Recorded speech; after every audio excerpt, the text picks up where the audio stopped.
Assalamualaikum warahmatullahi ta'ala wabarakatuh. So today we're going to look at net energy metering or NEM scheme. We will go through its concept, its benefits, and also we're going to look at a sample case. And we also will go through the maintenance activity to sustain the green concept. So this is our lecture, our 10th lecture, right? You may visit the website of SEDA Malaysia or Sustainable Energy Development Agency to see this net energy metering scheme. Alright, what is NEM or net energy metering? Before this, you have learned about feed-in tariff in previous lecture, and this NEM or net energy metering is actually a scheme that replaced the feed-in tariff since 2019, and basically it is an option for you to generate electricity from your own solar photovoltaic system and helps you to offset or reduce your electricity bills. Basically, you generate energy from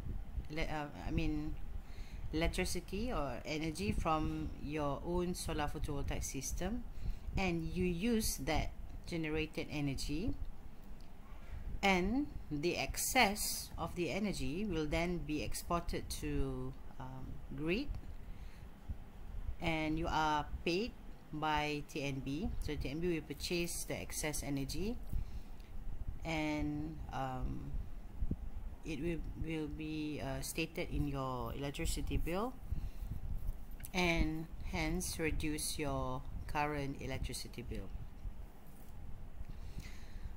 By joining this net energy metering scheme, you also actually protect yourself from the rising cost of electricity in the future.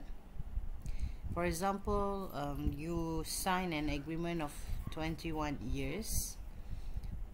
This means that you will be using the same tariff, the same gazette tariff. Even there is increase in electricity tariff, you will not be affected by the increase. And the best part is you actually are part of clean energy movement to reduce the effects of climate change. A small contribution will make it big. And for this purpose, a bi-directional meter will be installed after your main distribution board, and you must ensure that you have adequate communication signal, since the meter reading will be done remotely. And before your solar photovoltaic system is connected, TNB will conduct a technical assessment to ensure that it is a safe operation and you have a reliable network. And SEDA, the Sustainable Energy Development Agency, Malaysia, is the implementing agency for this scheme.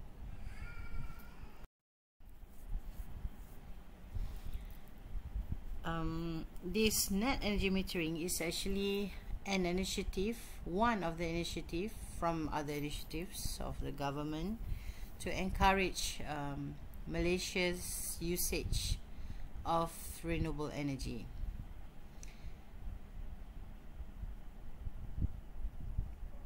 Alright, and the concept of net energy metering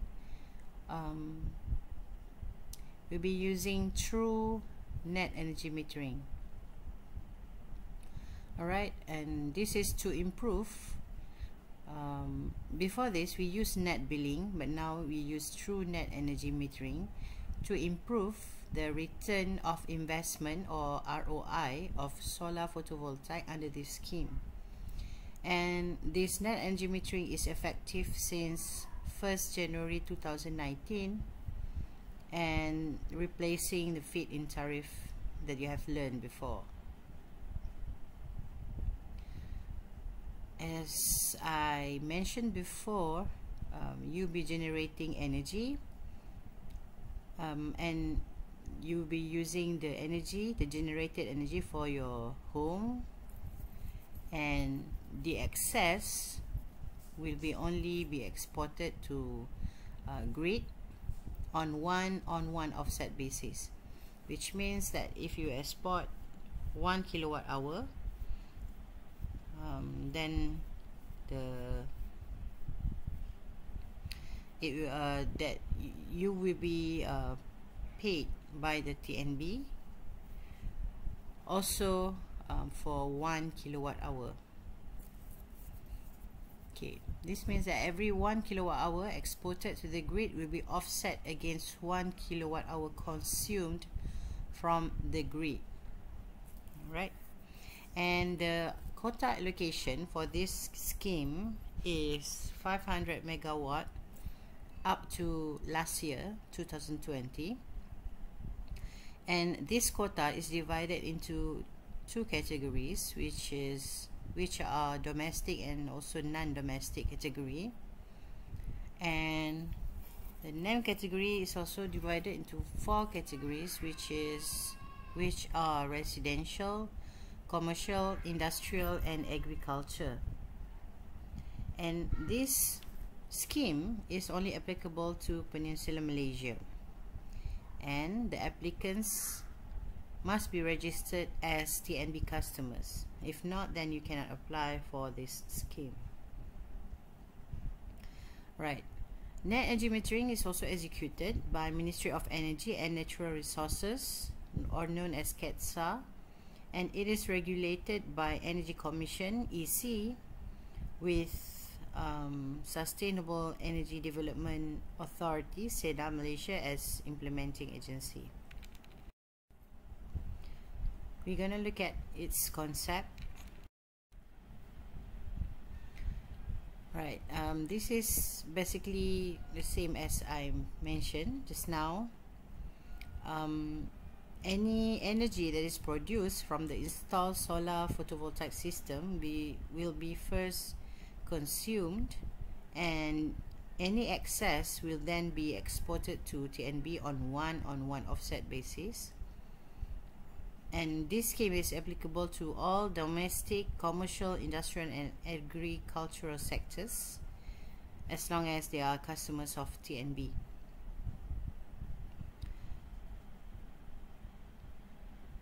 Right, so before this, we have used feed-in tariff, and based on that experience, we know that among several renewable energy, solar photovoltaic is the one that requires minimal construction and with high take-up efficiency compared to other renewable energy sources.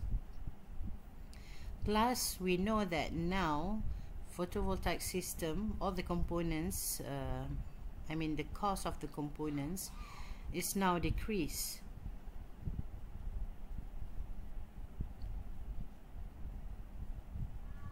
Right,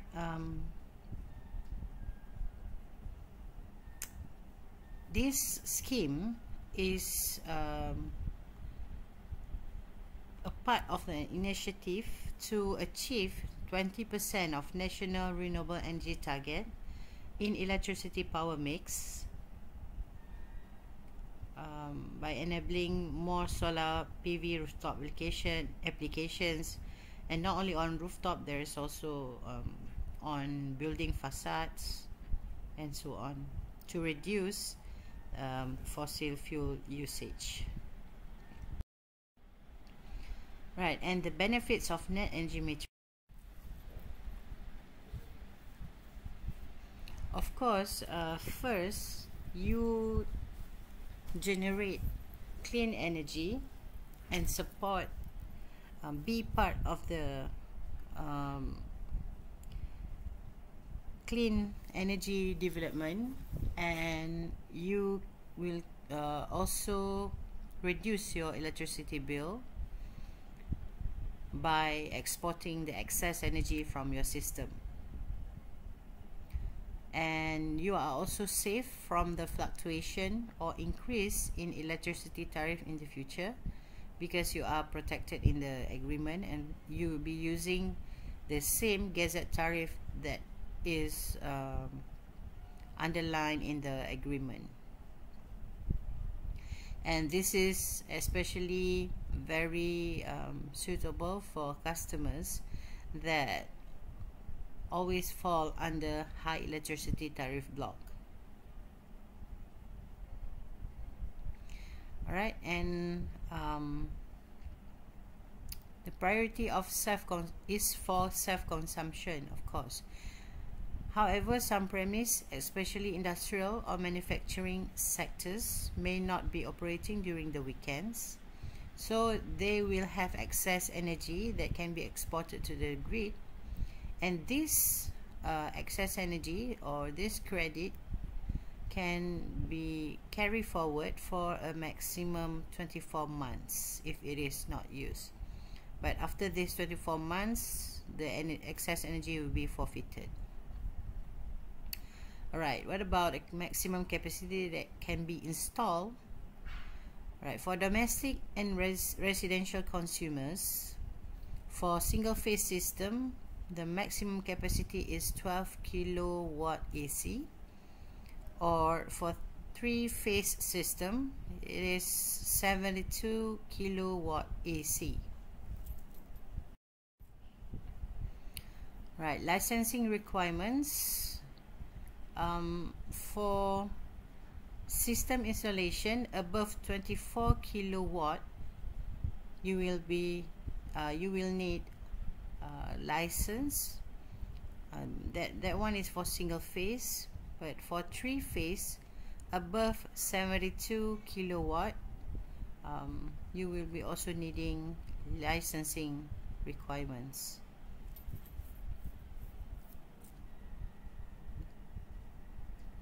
And this is under guidelines, Suruhanjaya Tenaga guidelines on licensing under section 9 of the Act. Right, mode of purchase. There are two mode of purchase in this net energy metering scheme. The first one is leasing, and under leasing there are another two modes, which are power purchase agreement, or known as PPA, and the second one is solar leasing. Right, first you'll be preparing your agreement, PPA, for both solar leasing or solar power purchase. You'll be needing an agreement, and you will apply to the registered PV investor or RPVI directory, and they will receive it. If they get the quota, they will forward it to solar PV service provider, RPVSP, and if the application is successful, then solar PV will be installed on your roof or at your home. So what are the difference between power purchase agreement, PPA, and solar leasing? Okay, as the name goes, power purchase agreement means that we purchase the power from the investor. We only purchase the energy, and we'll be paying for our for solar energy generated. There is gazette tariff, ringgit per kilowatt hour from the PV system, and we'll be paying to the investor. and the system is owned by the investor. The upfront payment is negotiable based on your agreement between you and the investor,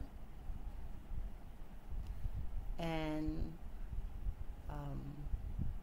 solar leasing, you will be paying for the monthly rent for the use of photovoltaic system of the investor. But after the lease period ends, the system will be owned by you.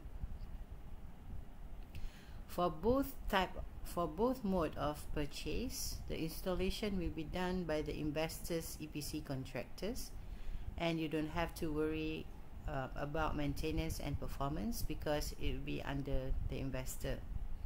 However, for this type mode of purchase, both has longer payback period if compared to another mode of purchase, which is outright purchase. Right, there are two methods of payment, which are direct contract and also SARE. What is direct contract? Direct contract means it only involves between customer and also the investor. So the collection of the payment is between those two parties. And SARE, this will involve TNB as the third party due to trust issue, and the collection of the payment will be through electricity bill. However, there is charges for the service fee. The TNB will be charging you 2 cents per kilowatt hour for their service fee. And if there is non-payment of outstanding amount, TNB will be disconnecting your power supply. However, this SARE is to ensure that both parties are satisfied, the investor and also the customer. This way, it is more safe because the customer will get their payment through the electricity bill, and the investor will also save because TNB will also cover them if the payment of the customer is not the payment is not paid by the customer, the energy is not paid by the customer, then the TNB will disconnect the power supply. Right, the second mode of purchase is outright purchase. This means that the owner, the applicant or the customer will own the system themselves, and it can be done, this outright purchase can be executed via cash or bank loan or credit card. First, the applicant will apply to service provider, and registered solar PV service provider RPVSP will get the application, and if the application is successful or granted by service provider, for example TNB, then the solar PV system will be installed at your home or customer's home. Right, for this outright purchase, there are two modes of payment, which are cash and also loan or credit card. And for cash, there is no hassle, just one-off payment, and the owner is the homeowner is the system owner.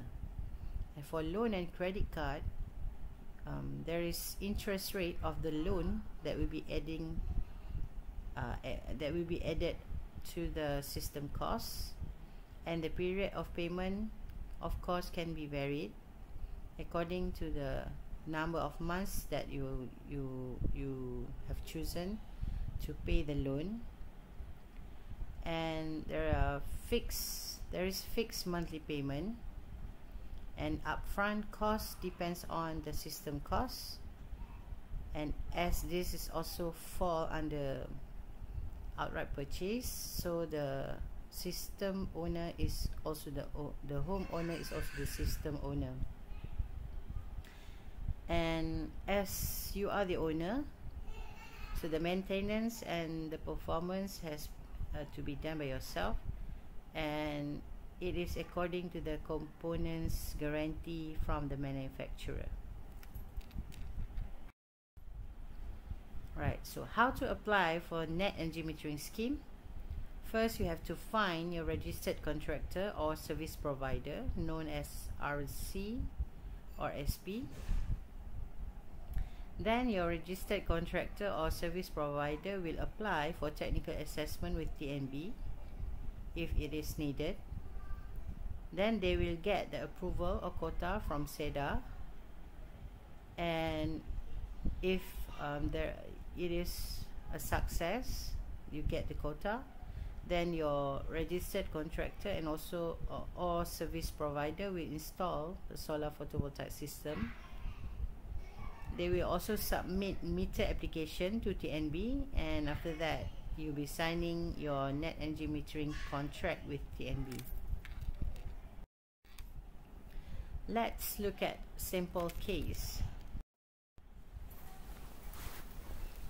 So this is an electricity bill for 31 days for this month, for this stated month, from 10th June 2018 to 10th July 2018, and this is a residential tariff, and the total units of this customer is 959 units of kilowatt hour, and she or he has to pay about 429.29 cents.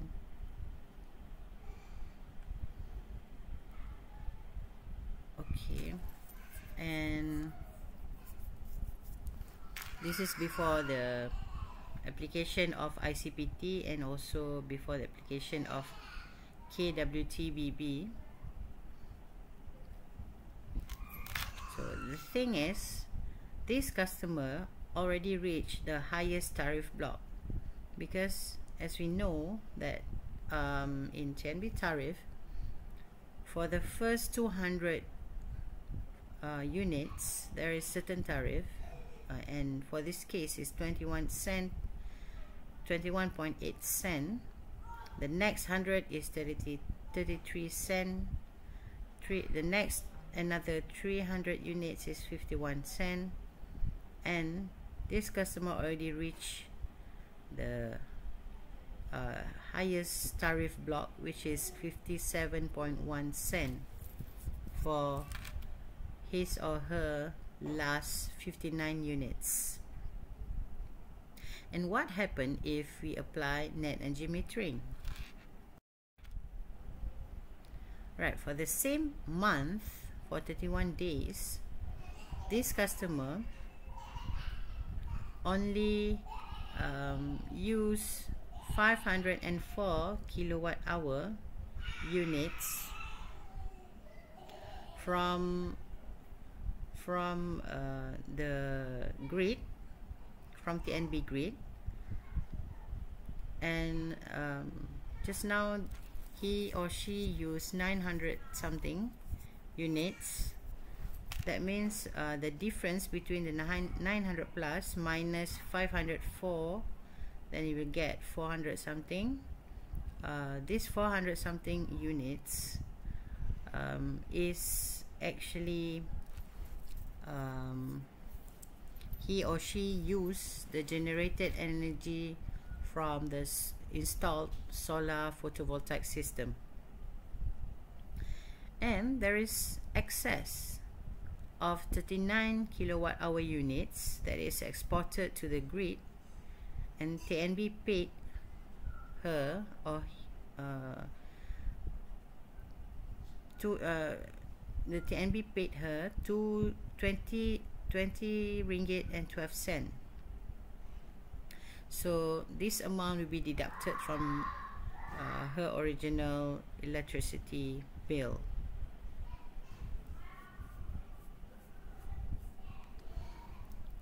Right, so just you understand how to calculate the total energy that is generated from the installed solar photovoltaic system is actually the difference between the original units, which is 900 something just now, minus the difference between 900 something units just now and this amount 504, plus the energy exported to the grid.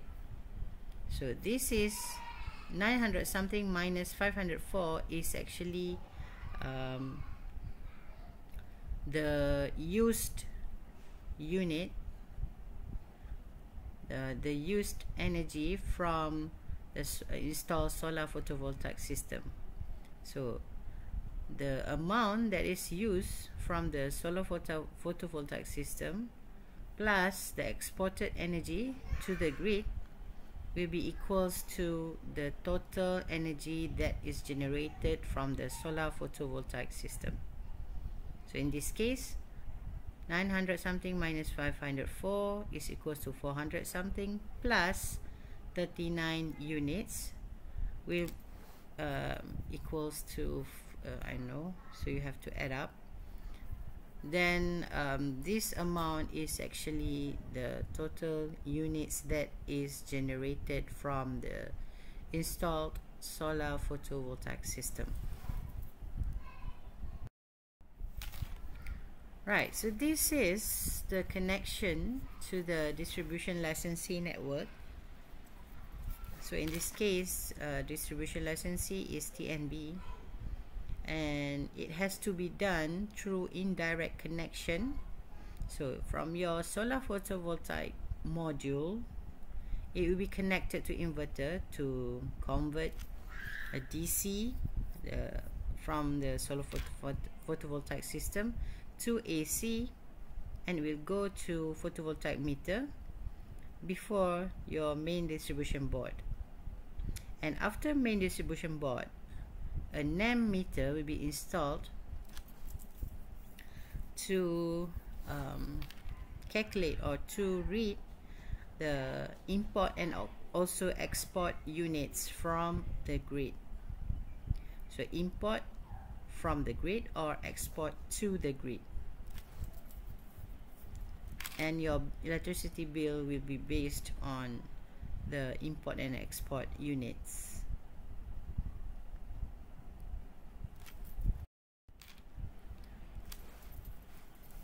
Right, and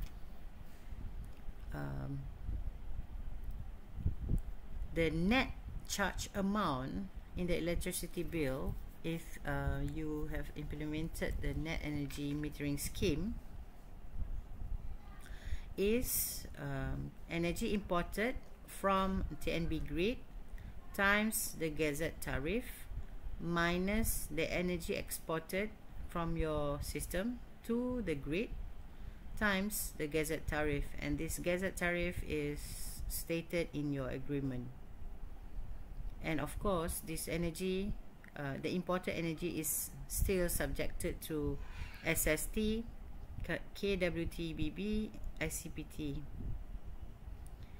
And if there is excess energy that is unused, it will be allowed to roll over for a maximum of 24 months. And if you do not use after 24 months, then the available energy will be forfeited.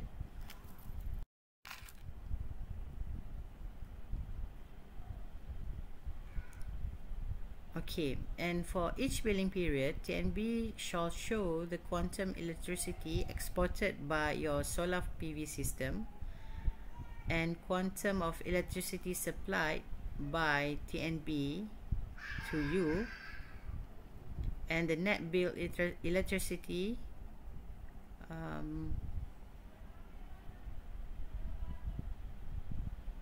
will be shown to you as customer, as NEM customer. And if there is excess energy that is exported, it will be stated in the next billing period. Okay, if electricity exported exceeds the electricity consumed during the billing period, it will be carried forward to the next billing period as electricity credit and may be utilized to net energy exported or consumed in future billing period, but within 24 months that I have mentioned just now.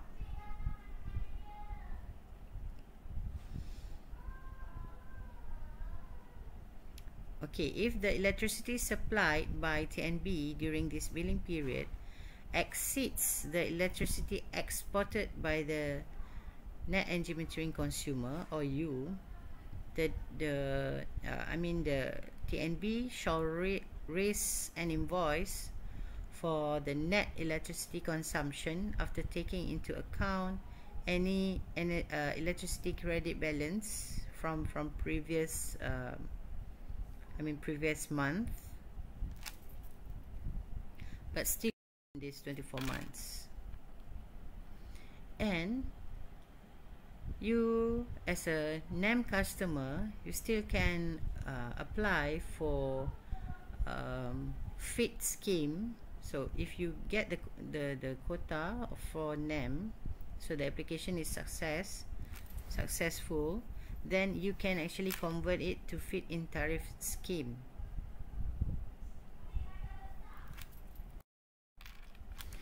Okay, this is from the calculator. You can find this calculator on website or on SEDA website. Okay, let's say you choose the mode of purchase is outright purchase, and the tariff is domestic tariff, and if your home is semi-detached home, semi-D, so if your current, you can key in your current monthly bill, and the calculator can calculate your monthly bill after the application of net energy metering scheme. You will see how much you will save every month, and there is also capacity, recommended capacity to be installed at your home if you want to install this solar photovoltaic system, which is 5.16 kilowatt power. And the calculator will also calculate for you the simple payback period, which is now it's 6.8 years, which is still in range, under 8 years. And this is the amount that is estimated for you to pay as an upfront, so 22,188. And the calculator will also calculate for you the required space. So if you use rooftop as a space to install the system, then you'll be needing 31 meters squared of rooftop area, because it is estimated that 1 kilowatt power will be needing approximately 6 meters squared space or area. And this calculator will also show you how much you will be reducing carbon dioxide emission, and it is also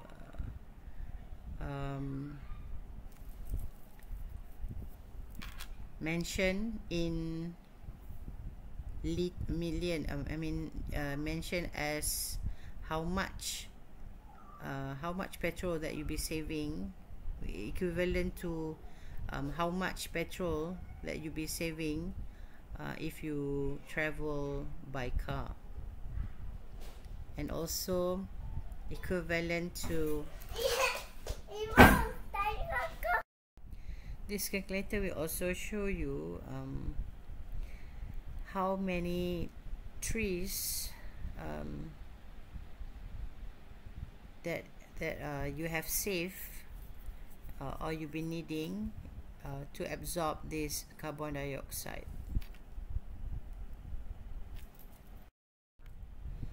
Right, let's move to maintenance activity. To sustain the green concept that we have talked about all along this semester. Right. If you talk about maintenance, it includes several items that you have to look at. For example, the IAQ levels, the water consumption in a building.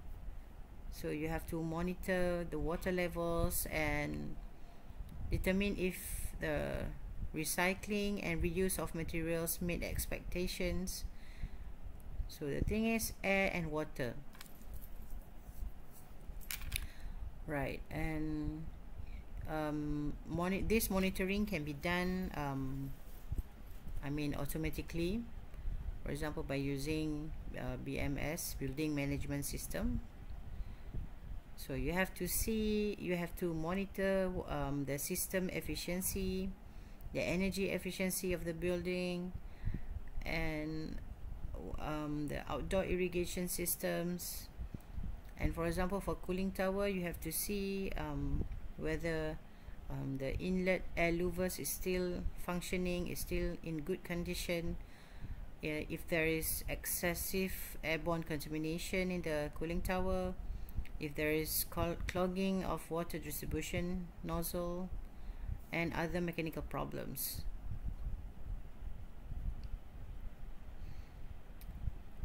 Alright, so if you do not look at all these items, then there is potential that your system efficiency will be decreased. The system efficiency will decreases, and therefore the system will be using more electricity, more energy, which means more money, and more carbon dioxide also. So it will not be green anymore. So you as an engineer, you should prepare a checklist. You have to see the building energy and also water consumption performance is optimized, and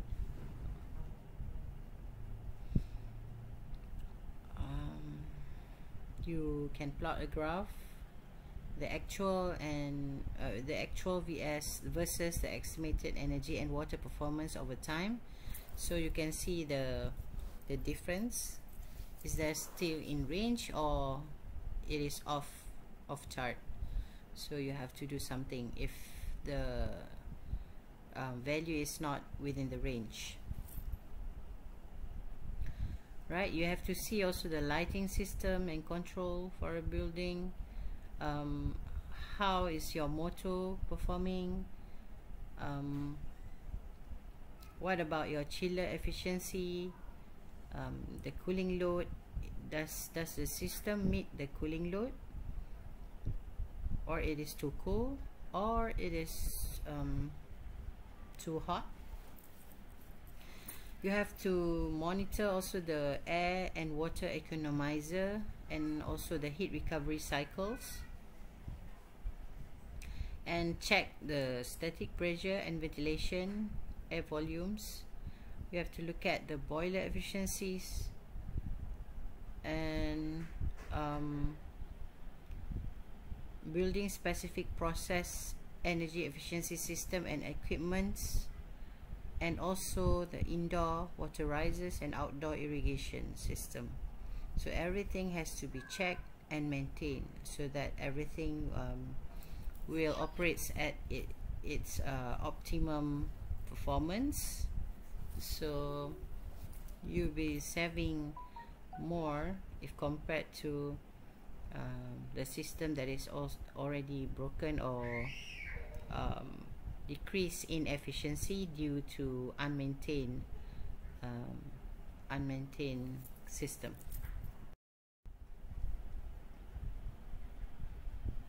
And there's allocation that has to be placed to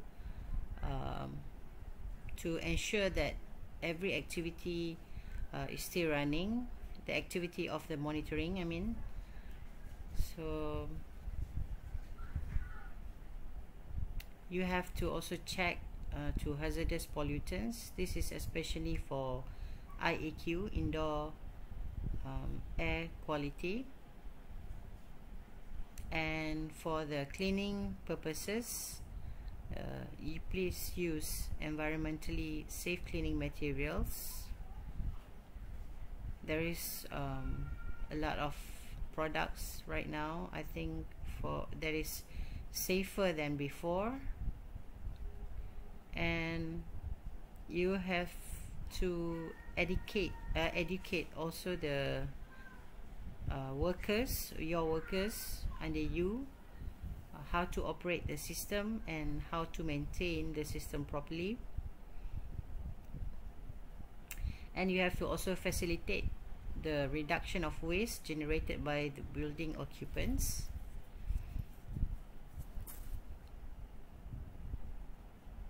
And you may provide, if you are the engineer, you can apply for a dedicated area to serve the project for collection, for storage of materials, for recycling, including paper, glass, plastics, metals, and hazardous substances. This also helps to maintain the green concept. And you have to evaluate after 6 months, is the ecosystem still remain undisturbed or not. If not, then you have to check every item that I have mentioned just now. And of course, you have to assess the building energy use. You have to ensure that it is at the predicted levels. Right, so that is all for now for this 10th lecture. Thank you and see you in the next video.